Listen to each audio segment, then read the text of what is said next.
पर हंगामा थमने को नाम ही नहीं ले रहा है। आज भी पार्लियामेंट में मकर द्वार पर विपक्ष के सभी सांसद हंगामा करते हुए दिखाई दिए। उनकी हंगामे भरी तस्वीर निकलकर बाहर आ रही है। वहीं तमाम मुद्दों पर हमारे साथ बात करने के लिए बीजेपी के सांसद डॉक्टर भोला सिंह जी हैं। चलिए उनसे बात करते हैं और जानते हैं, सर क्या कहना चाहोगे। आज भी कल राहुल गांधी को बोलने का मौका दिया गया और आज भी शायद समाजवादी पार्टी हो गई, कांग्रेस हो गई, उनके तमाम सांसद गेट पर, मकर द्वार पर हंगामा करते हुए दिखाई दे रहे हैं, प्रदर्शन कर रहे हैं। साफ तौर पे कहना है कि स्टेट डील पर जो है ये रुकना चाहिए, किसानों के साथ बड़ी नाइंसाफी हुई। देखिए, कांग्रेस और पूरा विपक्ष सदन को और देश की जनता को गुमराह करने का काम निरंतर कर रहा है।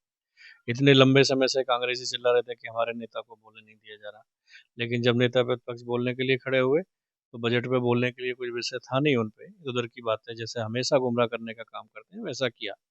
हमारे संसदीय कार्य मंत्री जी ने कहा कि जो आप आरोप सरकार पर लगा रहे हैं, आपके अंदर हिम्मत होनी चाहिए कि जब हमारी वित्त मंत्री जवाब दें तो आपको यहाँ रहना चाहिए।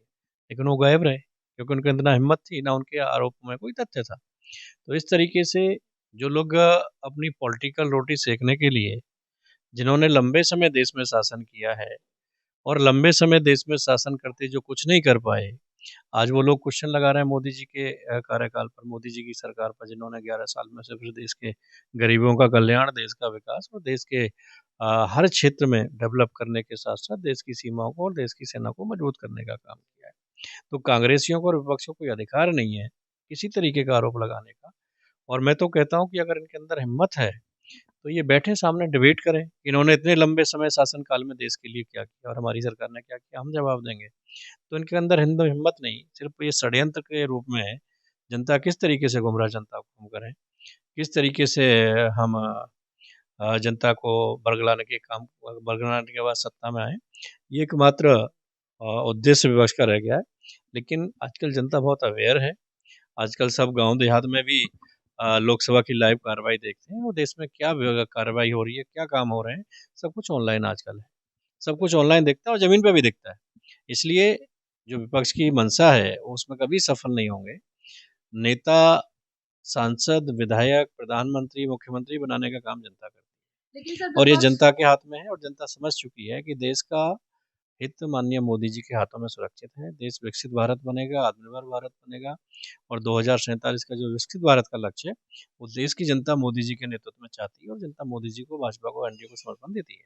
लेकिन सर विपक्ष का कहना है कि जो सरकार है उन्हें बोलने का मौका नहीं दे रही है और किस तरीके से मजदूरों के साथ नाइंसाफी हुई है, इसीलिए वो संसद से लेकर सड़क तक प्रदर्शन करेंगे और सरकार को इस पर जवाब देना होगा। सरकार इस पर बात करने से पीछे हट रही है, गुमराह करने की कोशिश कर रही है। सरकार कहीं पीछे नहीं हटती है, पीछे ये लोग हटते हैं। इनमें सुनने की हिम्मत नहीं है, आरोप लगाते हैं फिर भग जाते हैं। इन लोगों में हिम्मत होनी चाहिए सरकार के साथ में बैठ के डिबेट करने की, सरकार के पक्ष को सुनने की, और जनता को गुमराह नहीं करना चाहिए।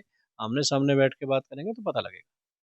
तो मैं आखिरी वो सवाल करना चाहूंगी कि मणिपुर में आपने देखा होगा कि लगातार किस तरीके से हिंसा भड़क रहा है, किस तरीके से कितने घरों को आग के हवाले झोंक दिया गया है, इस पर आप क्या कहना चाहोगे वहां के हालात?